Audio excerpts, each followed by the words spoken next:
go to the steelworks, we usually go straight down. But they've blocked all that off to make us come up here.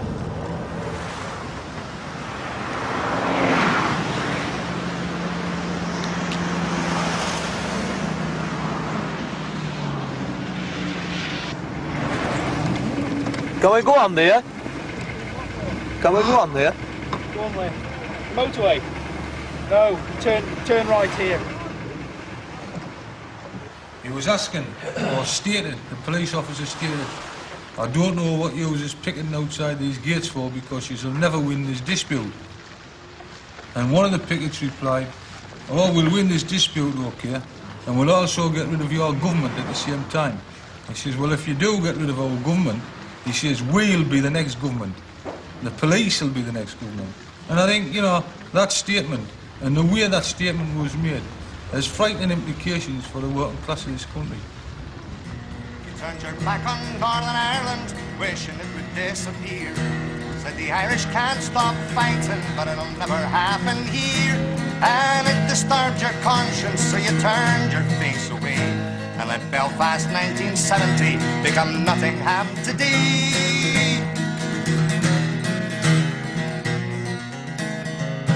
Not once in living memory has there ever been a time when the paper said a strike was anything other than a crime, but they only pat the heads of those who run their side.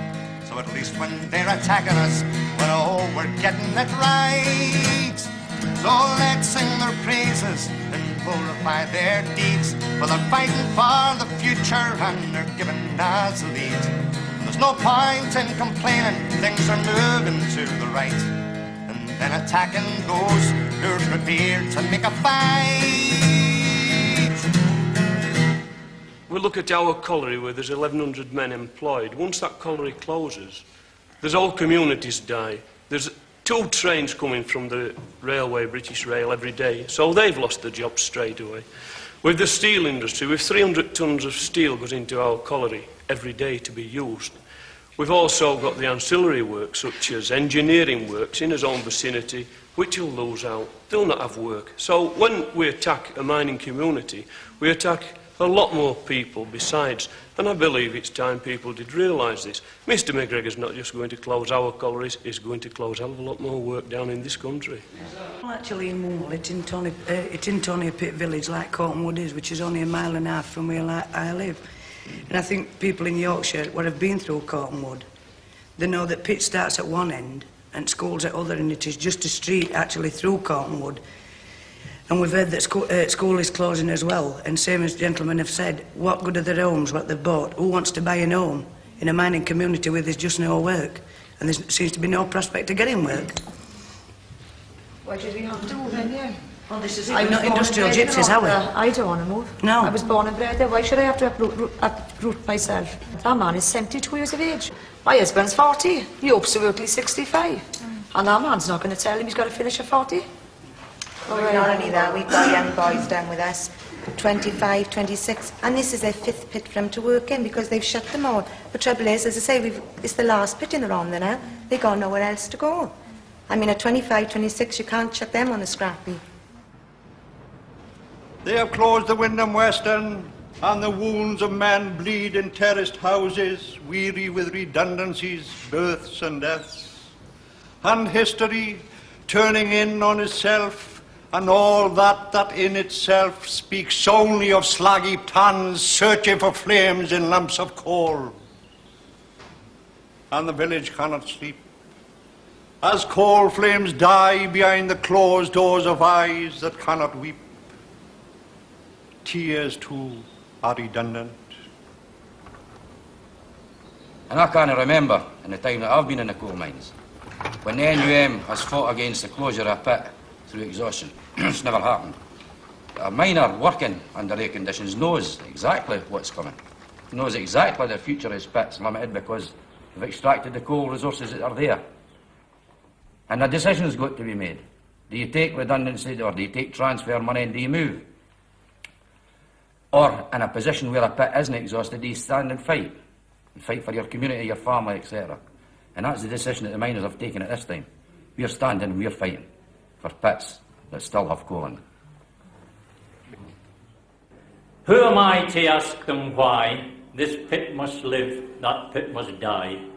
They say but sir it's economics, that's juggling by financial comics. What maxim has the NCB, the miners' lot or LSD? Pitricide means to murder a pit for economic reasons. And there was many a pit, and there was many a pit village murdered in the county of Durham for economic reasons. And here was one of them. Ye brave bold men of caution, the day is drawing near. You'll have to change your language, lads, you'll have to change what cheer. But leave your picks behind you, you'll ne'er need them again. And off you go to Nottingham, join Robin's merry men. Ye brave bold men of caution, the day is drawing near. Black, eerie, cold and empty, that's how she'll always be. Cold, bleak and neglected, miles beneath the sea. The silent, still coal faces, machines no longer in use, the timbers bending with weight, the girders working loose. Maybe the ghosts of men, lost in the bowels of the earth, through trying to make a future, but now what is it worth? All for the sake of money, it is gone and closed for good, leaving behind the misery, just like they knew it would. But who feels the pain? Certainly not those at the top. It's the ordinary, honest miner, whose lives will have to stop. So where is all the money? Has it gone to a foreign land, to help to preserve a pyramid from sinking into the sand? Or maybe they fancy another bomb, to protect us from a war. They won't need to watch the Russians, for it's here we have the core. A bubbling little time bomb. These men won't take much more. First a gentle ripple, and then a full-scale war. So all you high-up nobodies, take heed of what we say. The miners will be united, and they will soon see their day. I think myself that they want the trade union, they want the people in this country just to be cap in hand and turn up for a day. Oh, well, you can work because your face fits. That's what I wanted back. I want us cap in hand on the mouth and then tend to say that they get us that way. But they're not break us because we're all solid. Well, I think amount of money that we've been getting and amount of children we've got out, it's been a very hard struggle. And people that should realise this, if they've got a family in the house, they know what a struggle it can be. When you get your family allowance, there's no way that you can go out and buy a joint for children. You don't have your proper nourishing meals and things like that. You cope with chips and beans, and perhaps on a Sunday you might get a bit of stewing meat instead of your normal roast. And you look round and kids want things, and that's the hurting point. When your children want, and you just haven't got it. Oh, now all I do is feed my kids and have my money for my electric. I'm not bothered about paying anybody. They can't have what I haven't got. I mean, I've had a bit of hassle, as you know. Yeah. And they give me 2 months to pay, or they're fetching my furniture. They can fetch my furniture. I've still got a roof over my head, I've still got my kids, and I'll still feed them. And that's all there is to it. They understand. I mean, they're not babies. I mean, eldest is 13. And they understand that the dad's doing it for them. I mean, I've got 3 boys, and hopefully, I'm hoping when my kids leave school, they've got a job. Come on, me lasses, we're on our way to the kitchen. Going along to the Colliery Club, just to start some cooking. All the lasses standing there, ready to give you dinner.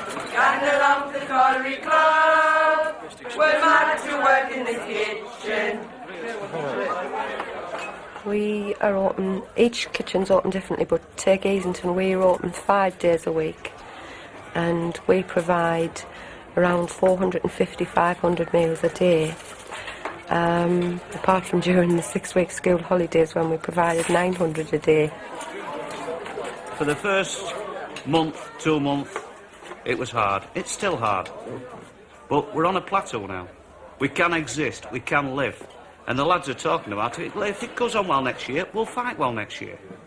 And, you know, this starving miner's back to work. Thanks to his brothers in the trades union movement, we can survive.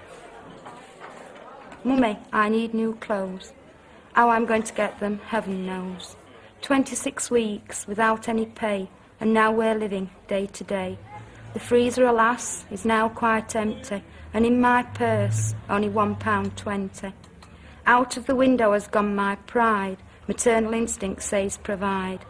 Faced with trousers with holes in the leg, I guess I've to learn how to beg. Mummy, are you going to give in? No, my darling, not till we win. I know your faith lies in my hand, and perhaps one day you'll understand why the hardships we had to endure to make your future more secure. There's no dignity in a dole queue. That's not the life I want for you. We are the nameless ones, bargain basements, Tibbetts bikers, painters and hole-in-the-shoe hikers. We are down and outs, scroungers and layabouts, often talked about. Lines on social security graphs, percentages, numbers and points, means test applicants, redundancies, McGregorized boys. We are statistics, the unemployed, beggars, overman misfits, rejects and lazy buggers, suicides, death grants, yops, volunteers for social schemes, psychological oddities, benefit books, production outcasts, political pregnancies, supplements, question marks, orphaned ejaculations, fourth world candidates, and millions of pound notes paid weekly. But once, a century ago it now seems, we were known as people. I came to write this at a time when I was unemployed, and it angered me to see people selling jobs as in taking voluntary redundancy. You never thought for fellow man or sons and daughters' future plans. You took your master's paltry sum instead of fighting. What happens when the time will come, the forums you're writing? Ask your master years from now, when things are better, tell him how.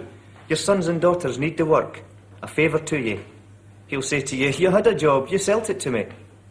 So look around to years gone past. Your fathers fought for work to last, so tell the master ways deal to go to hell, and tell him that you really feel it's no use to sell.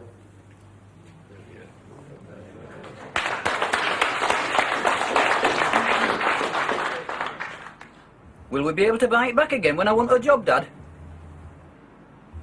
£10,000 in exchange for one miner's job forever. Remember, redundancy money is only wages, paid in advance. When that's gone, what's left for you and your children? Dad? Dad? How much do you sell me job for? So get off your knees and stand up and fight like our fathers did before. So get off your knees and stand up and fight like our fathers did before.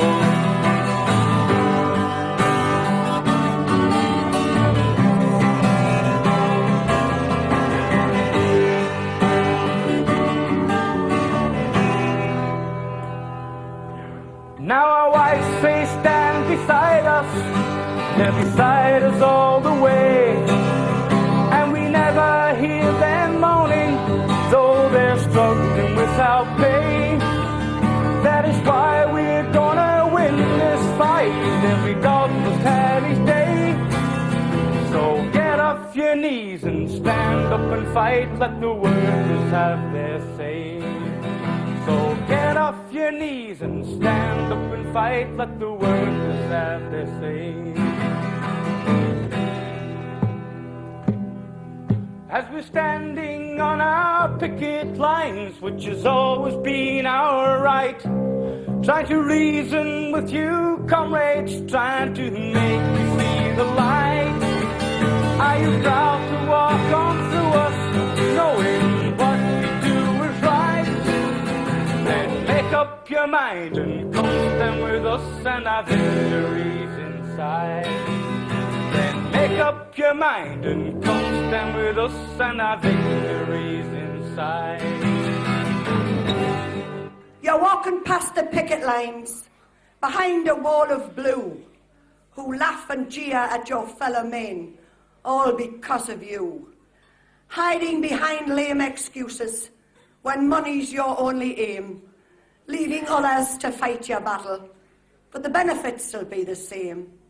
Knowing of Tory deception, on Thatcher's side you stay, calling your leaders and brothers, never thought we'd see the day. McGregor, you're doing a service. Just wait till your usefulness ends. The butcher won't want to know you. Don't think you'll reap dividends. But if you should come among us, don't tell us who you are, because the wound that you've inflicted leaves an everlasting scar. Oh, silver birch. Scabs and coppers. Spot the difference. I'm getting paid £350 a week to break this strike. I'm getting paid £350 a week to break this strike. I read the Daily Mail. I read the Daily Mail. I hate trade unions. I hate trade unions. I'll still be working in 4 years' time. Put out the fire, close the furnace door. No longer the need for smelting ore. Cut back on ships and making steel. Tell the workers there's no appeal. Put out the lights on the factory floor. We don't need factories anymore. Still the power that works the mills. Import all socks and suits and frills. Close down the mines, settle an old score. We have no need for them no more. Sell to those who have the wealth. Privatise the national health. We don't need women or working men. Put them on the dole and then cut to the bone the monies we pay. They have no floor to make their say. The union's strength slowly neutralise. We'll stipulate the wages rise. And when they raise their heads to roar, make them toe the Tebbutt law. Don't worry about the TUC. All deciding votes will favour me. An honours list is by far the way to change where loyalties are. And before realisation of their fate, we'll achieve an authoritarian state. Not Big Brother watching them, but the Iron Mistress from number 10. And this one's from Bill Sears. He wouldn't get off his knees. I think, to be honest with the steel workers, us in Kent, as a small area, sent the steel workers £15,000. Well, there's not many men in Kent. There's only about 2,400 of us.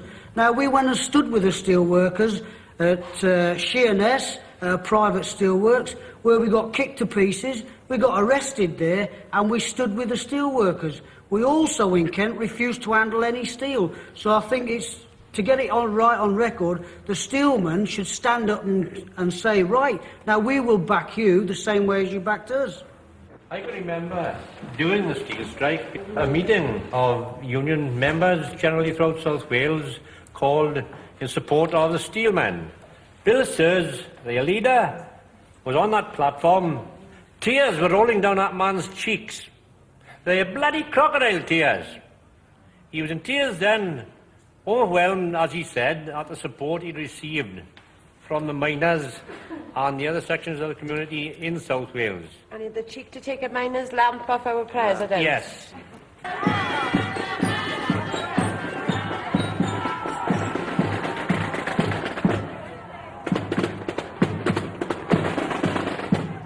What, I wonder, will your memories be, and the effect of the strike on you three? When you look back at your grassroots, will you remember your marching boots? The miles that you walked, come rain or shine, to fight for the future that was yours and mine. Will you remember the songs and the cheers, or will you remember the tension and tears? Will you remember how you played your part, and how with pride you filled my heart? Will you remember how I stood on a picket line, and how you had so little of my time? Will you remember how I felt so bad, because I couldn't give you what others had? Will you remember, as you grow older, how you cried upon my shoulder? Or will you remember how we managed to laugh while the bobbies and tories thought us daft. Will you remember how you made me smile and made my struggle all the more worthwhile? But will you remember the principles and traditions I've taught, or in vain have I fought? The miners were marching, we were all set to go, with banners being held, some were high, some were low. We walked every step to the beat of the band, and buckets were held in some supporters' hands. We marched and we marched for quite a long way, and came to a field where they asked us to stay. Men were on platforms, all ready to shout, telling the people what it was about. They were talking of closures and shortage of coal, and how all the people want work and not dole. Then we went in the club to have something to eat. There were biscuits and crisps and sandwiches, meat. On slides and on roundabouts, swings with a jerk. Maybe tomorrow our fathers will work.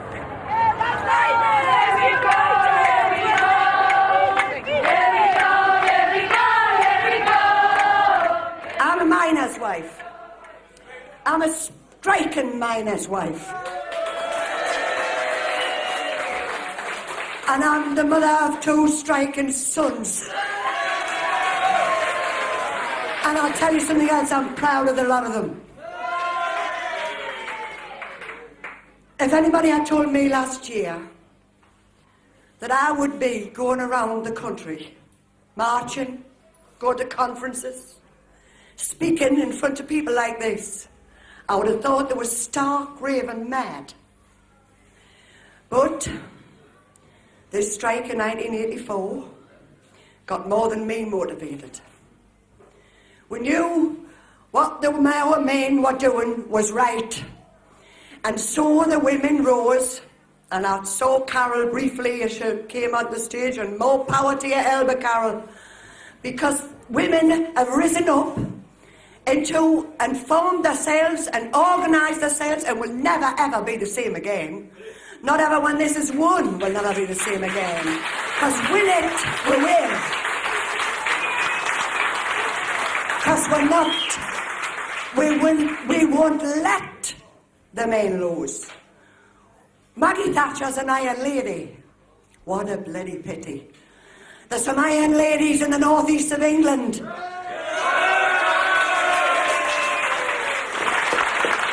Now I've got some poems. And I can't take the credit for writing these poems. I'm going to read them to you. But the lady down here, Mrs. Pat Davison, will you stand up, Pat? From the Whittle Miners' Wives Support Group has written these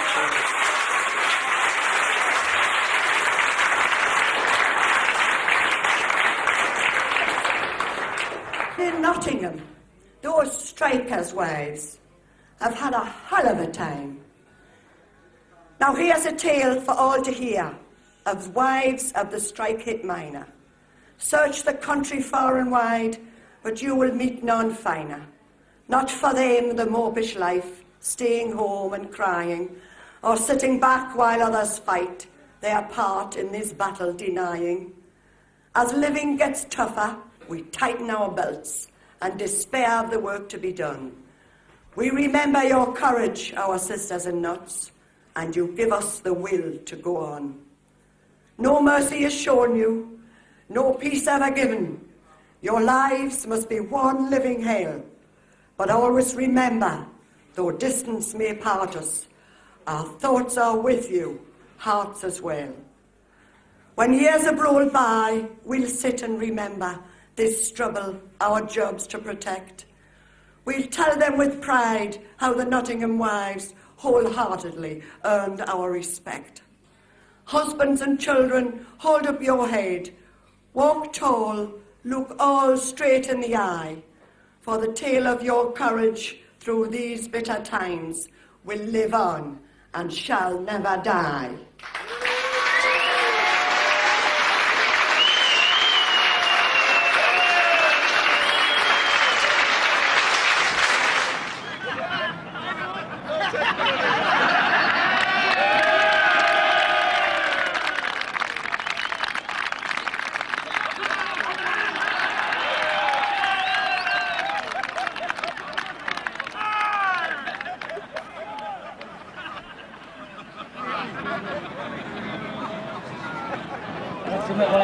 Inspecting them earlier.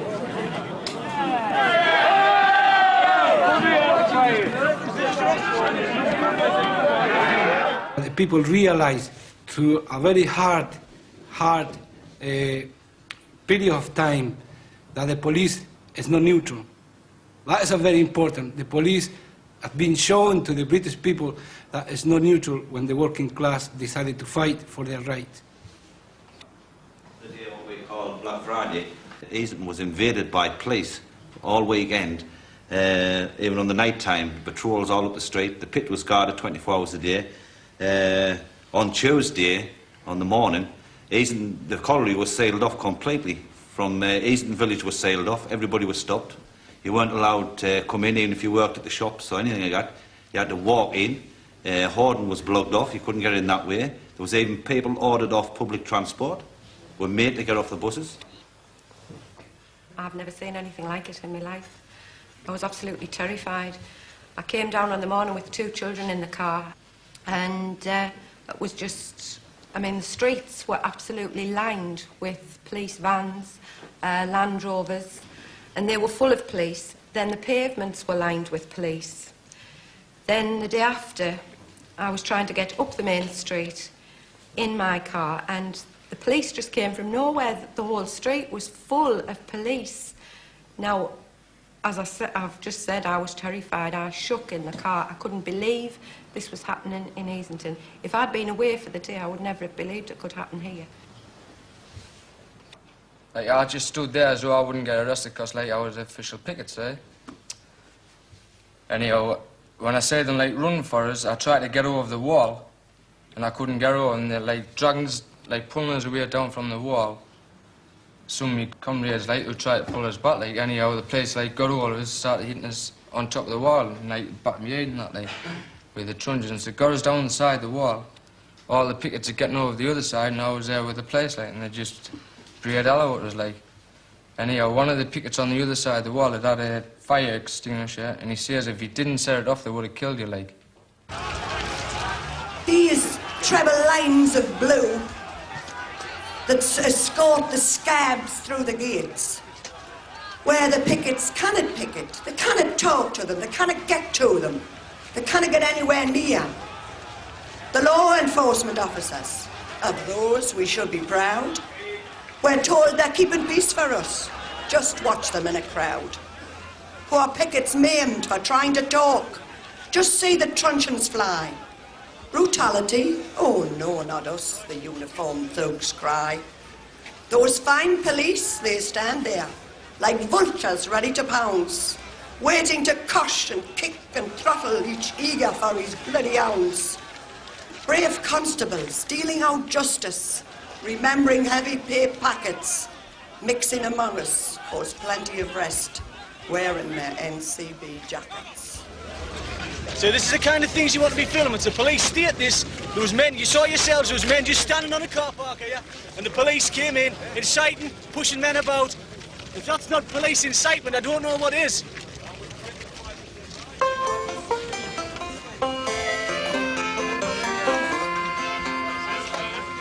If there's anyone there has a moment to spare and can give undivided attention, I'd be grateful if you'd give a minute or two and consider some points I would mention. There are slanderous tongues always ready to wrong and murder the fine reputation of the lads with big feet who by pounding the beat are protecting the peace of the nation. There are short-sighted folks who insist that these blokes are just uniformed masters of thuggery. There can be no dispute if they didn't put the boot in, the country would all go to buggery. So try and keep calm when they're twisting your arm or planting a fist in your gob. When they're giving you hell in a cold prison cell, they're only just doing their job. When Hitler and co. were running the show, assisted by Germany's coppers, if a nose was too big or a mind was too active, its owner was sure of the chopper. Socialists, communists, Jews and trade unionists landed up dead or in quad. And the police were in there, of course, doing their share. Oh, but they were just doing their job. If you're black or just brown, if you're jobless and down, if you speak for a world which is saner, if you stand up and fight for what's yours by right, if you're an anti-nuclear campaigner, remember the chap in the comical hat is one of humanity's crosses. Wherever there's trouble, whatever the struggle, he'll be on the side of the bosses.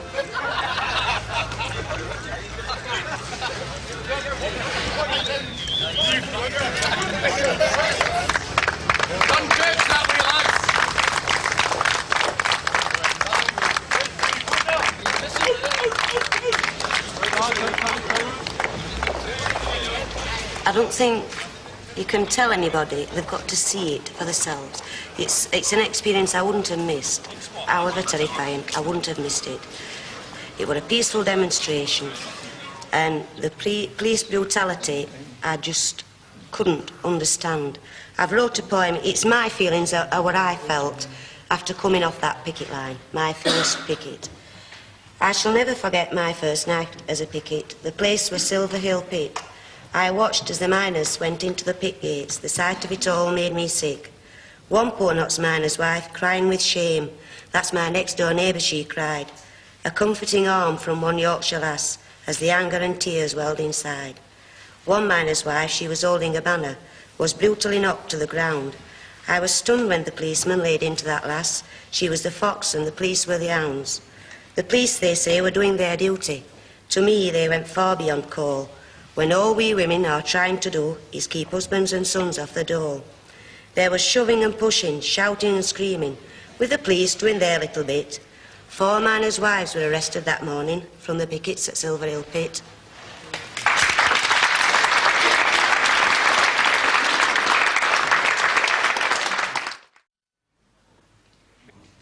And on the day in question, when the scabs were brought in, they were rushed in under police escort in a bus, a coach with meshed up windows. And at no stage were our official pickets allowed to picket. They were not allowed to communicate with their own members. And of course that's what sparked all the trouble off. I would say there must have been 1,500 to 2,000 riot police. And immediately they piled out of the vans, they immediately went for the pickets, full riot gear, chased the pickets. Many of them went in homes, nearby homes. But this didn't stop the police. They actually went into the houses. Those who refused to open the doors had their doors broken open. Windows were smashed. The riot police smashed windows to make entrance. Someone went and shut the door, because the doors were open. Shut the door, and I went through to shut the back door. Well, I wasn't quick enough, and there was about 4 or 5 police there. So I says, "You're not getting in here. There's nobody in here." But because them lads what was in was already in, you know.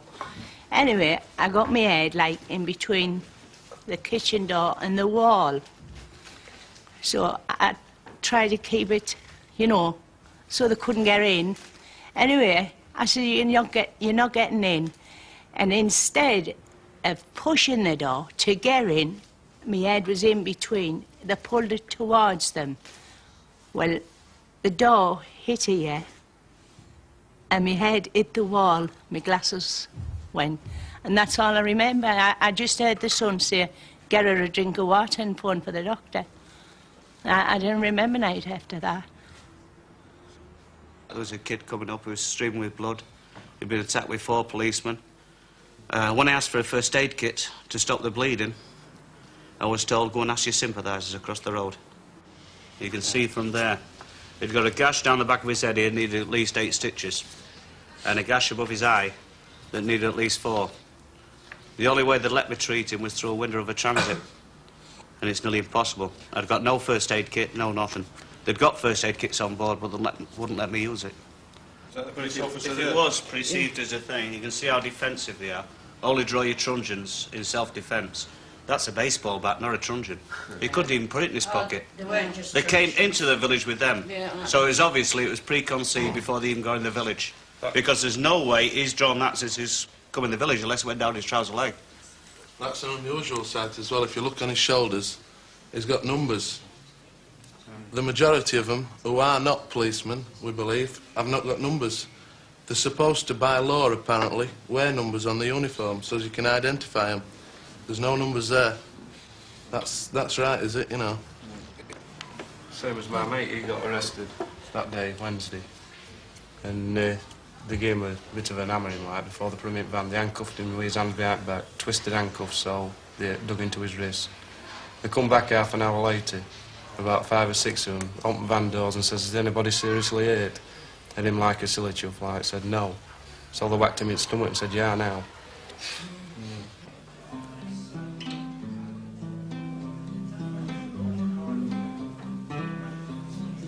Coal, they say, is in demand, but the miner, they don't want to pay.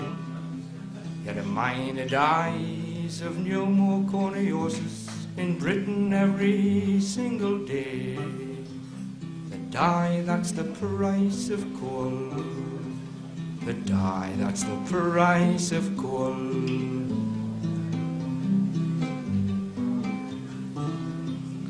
Markham in Colliery, one morning the cage went down like a stone. Women and children were left at home for their loved ones, now they mourn. The dead, that's the price of coal. The dead, that's the price of coal.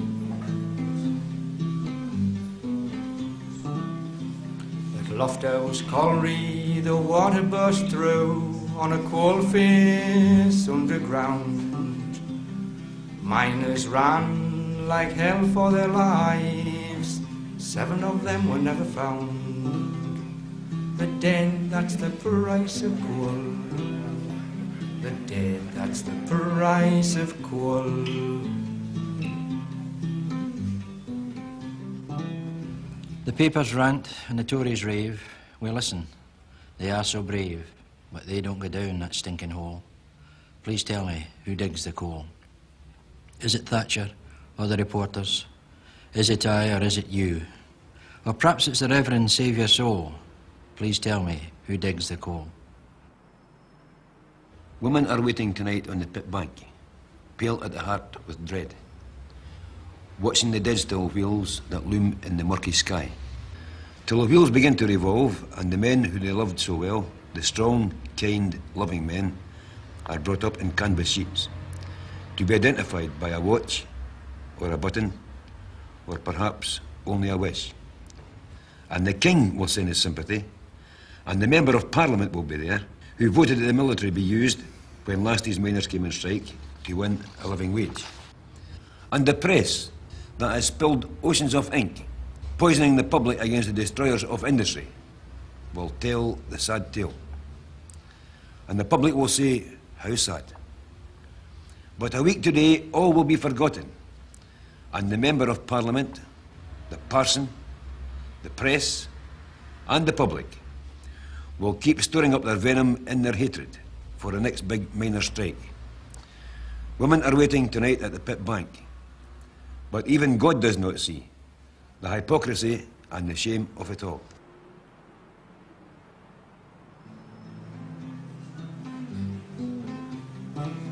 Now I've seen falls of stones and broken bones and limbs no doctor can repair.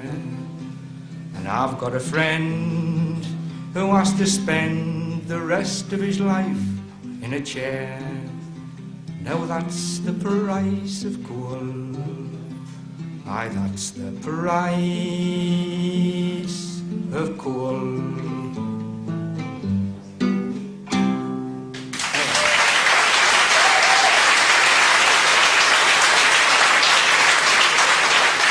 I witnessed a scene in Sheffield Police Station. There was a lad sitting just a few feet away from me on a bench, and the police were asking him questions, and one of the policemen took his fist and punched him off the seat like that and kicked him repeatedly down there. And they were telling him to get up off there from the floor.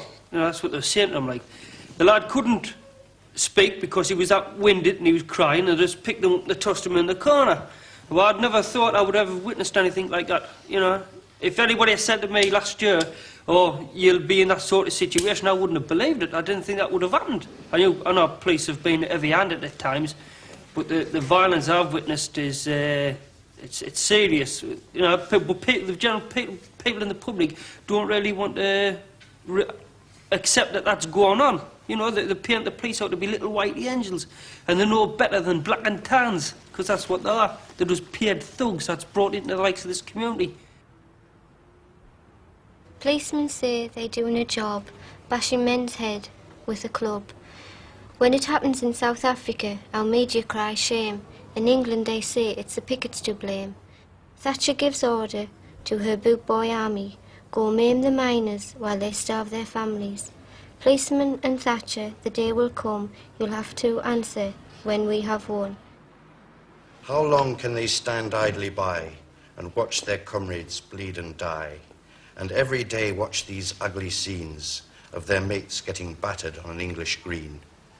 It could be a friend or it could be a neighbour whose only crime was withdrawing their labour.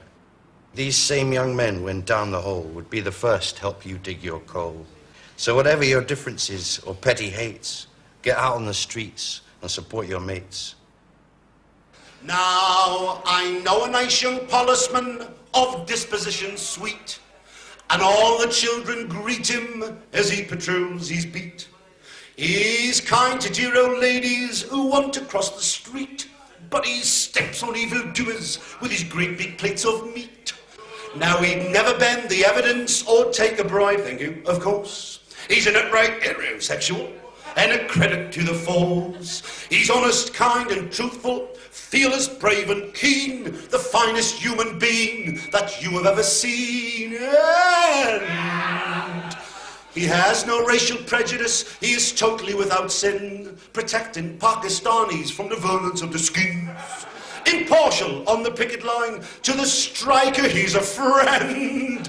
He is stainless, faultless, peerless, conscientious to the end. Oh.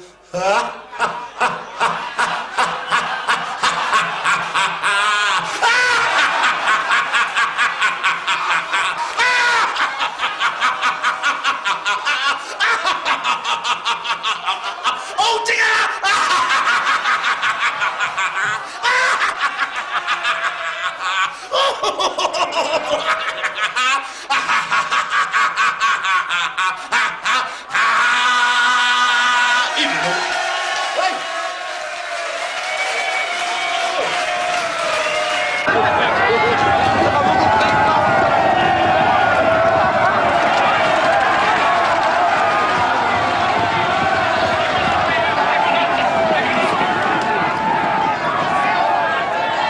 I was watching a policeman actually clubbing a picket about something awful. I told him a few choice words that he shouldn't be doing it. Another policeman ran up and told me I was nicked. And I said, I don't give a damn about you and no one else. So he arrested me, took me towards the police line, and as he was going, I thought I'd make a little protest, and I put my arm up in a gesture and shouted, "Way!" And with that, he hit me right on the head with a truncheon. And I didn't make no effort to do no harm to him or any other policeman.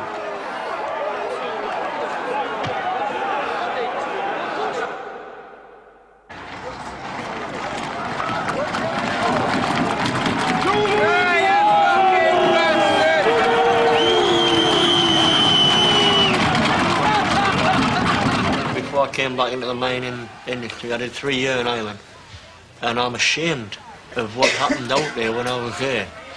And believe me, it's bloody coming, because I can tell how the police are trained, that they're trained by army. The dogs what they have aren't always police dogs, they're war dogs, and you can tell by the way they're trained. They're not trained to, if they go for anybody, capture, down and guard. They're trained for to rip apart, and we've experienced it all, Greaves, where the dogs were let loose and they're war dogs, you know.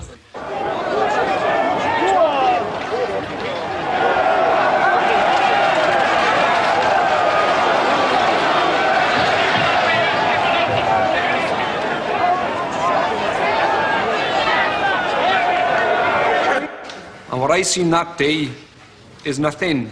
You can never call the police police in this country, because they were running into the crowd with horses and batons about a yard long and thrashing out at anyone and everything that moved, regardless what you'd done. If you was only standing still, they would have hit you to the ground. And I was listening on telly, and the commentator was saying the police use their trenches liberally. Well, if he calls that liberally, he must have made the biggest understatement I've ever heard. And television is really biased towards the miners, and I feel really bitter about it, because they are showing, whenever a miner does a little bit of aggro, it doesn't show the full effect of the police against the miner.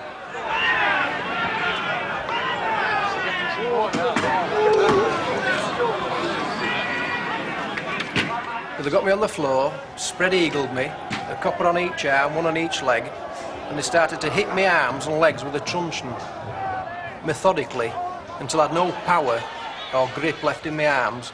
Then they just proceeded to twist them straight up my back. I think he wanted to take it home for a souvenir. Now, why the police go in with such venom? They seem to enjoy inflicting pain and suffering on the working man. Why? Who tells them to go beat a picket's head? Who tells them to inflict pain, try to kill him? Because that's what they're doing. You stand there in the push and all you feel, all of a sudden, a fella outside, he'll collapse in a pile on the floor. What's up with you? He's just been kneed in the groin. I've seen police do it. I've no skin left on my shins, where they run the boots down your shin. But if you look at him the wrong way, you're nicked. I want to know who gives them the power to do this. Who tells them to beat me, a working man, with a stick? Who is it? I want to know.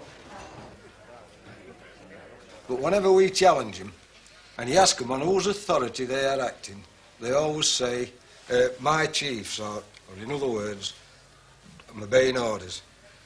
Well, I well remember the Nuremberg trials, when the Nazis were on trial for gassing 6 million Jews. And that was exactly the excuse that they used. We were obeying orders. Now, how far are our police prepared to go in obeying their orders? Well, with what I've seen on the picket lines and what I've seen in our village here, I believe there's many of those police who'll go all the way. Get off him, you bastards! Why is Daddy crying, ma'am? Has he got a poorly head? Was it done by men in blue when they dragged us out of bed?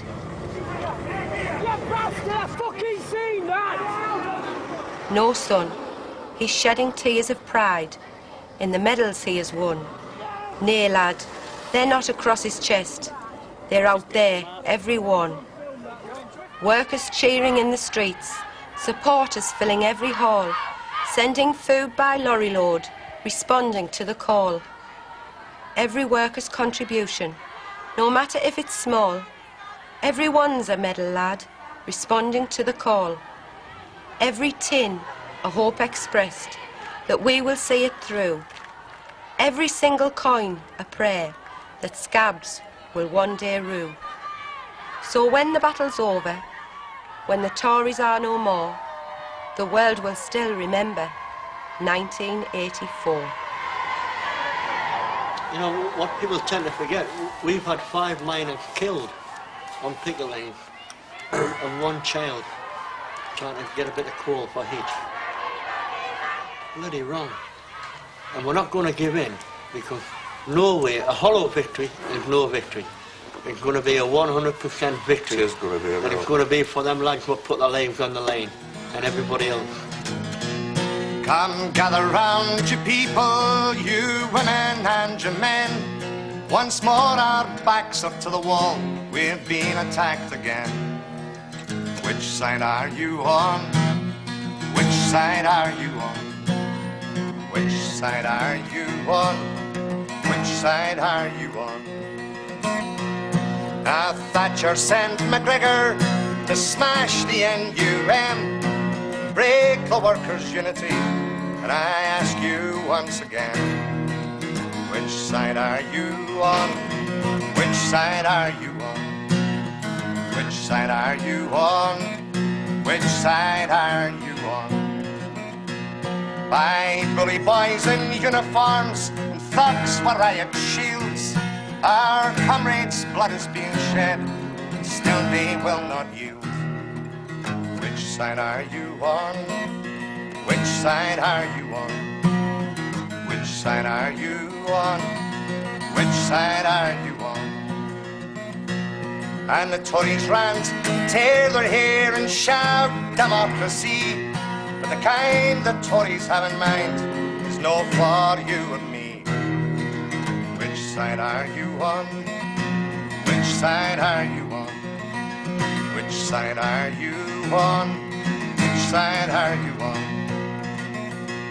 And the choice is there before us. There's just one thing to do: support the miners' struggle, or the next in line is you. Which side are you on?